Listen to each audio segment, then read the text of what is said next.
жылдарбы мен атайы өтөдөгө Бугуйне багыш конушунан келип отурам. Себеби бул конуш башталганына 2007 жылдан бери башталып, ал жерге далай үйлөр салынып, далай фундаменттер куюлган. 2008 жылдан кийин эле бул биздин тагдырыбыз эч кандай чечилбей, ушул жерге чейин кыйналып келе жатабыз. Биз эмнеден кыйналабыз? Себеби дегенде бизде транспорт жок, жашаган эл жок, свет жок. Мисалы мен өзүмдүн жөнүндө айта болсом, мен Кашкарлык Акалмисов Осуновна 2008 жылдан бери ушу Бугуйне багыш конушунда жолдошум экөөбүз кичинекей бала менен жашайбыз. Свет деген эмне экенин билбейбиз. Балдарыбыз болсо карапайым, эчтеке көрбөгөн, сур ийинен чыга калгандай болгон жашоодо жашайбыз. Бирибиздин үйүбүздөн түтүн буласа кышында, бул аман эсен бар экен дейбиз. Бирөөбүз жайкылсын, эчке чыгып кир жайсаң, бул аман эсен бар экен деп бирибизди бирибиз көрбөйбүз. Мынакей ушунчалык акыбалга келип, жашообузда бир чоңдор, же бир депутат, же бир айыл өкмөт бар бизден кабар албайт. Биз анклав деп койсок да жарашат. Себеби дегенде бул анклав деген сөздү мен кайдан алып атам? Министерстводон барган кишилер, мэриядан барган кишилер.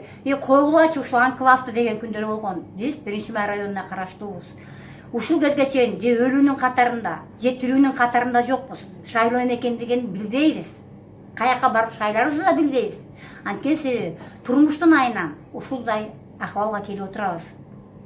Мен ушул тапта ал элдин атынан эмес, жалпы ошол жерде кыйналып аткан, пропискасы жок, каттоосу жок, свети жок жашаткан адамдардын тагдырын көрүп, талкаланган айылды илгерки 41-жылкы согушка да талкаланган үйлөрдү элестетип жүрөгүм ооругандан келип отурам.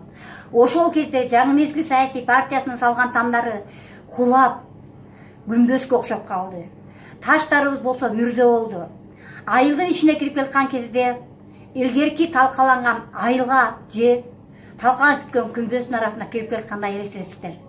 Мен сиздерден өтүнүчүм, шайлоо алдында эле эмес, мен 12 жылы жазбаган жерим, барбаган бутум калган жок.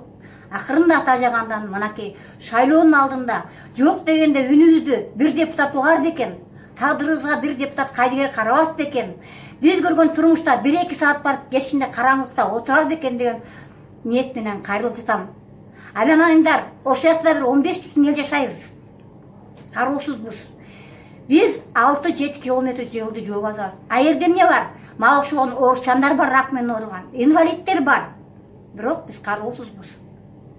Мен сиздерден өтүнөрүм. Айланайындар, ошол жакта да бир уч кыргыздар бар экен деп, ушу Бугуйне багышка бир барып, акыбалыбызды көрүп, жашообуз менен таанышып келиңиздерди миңден бир өтүнөм. Барыңарга, көңүл бургандарга рахмат. Алла ыраазы болсун. Сиздерди чыдамдуулук менен Бугуйне багыштан күтөм. Рахмат эже.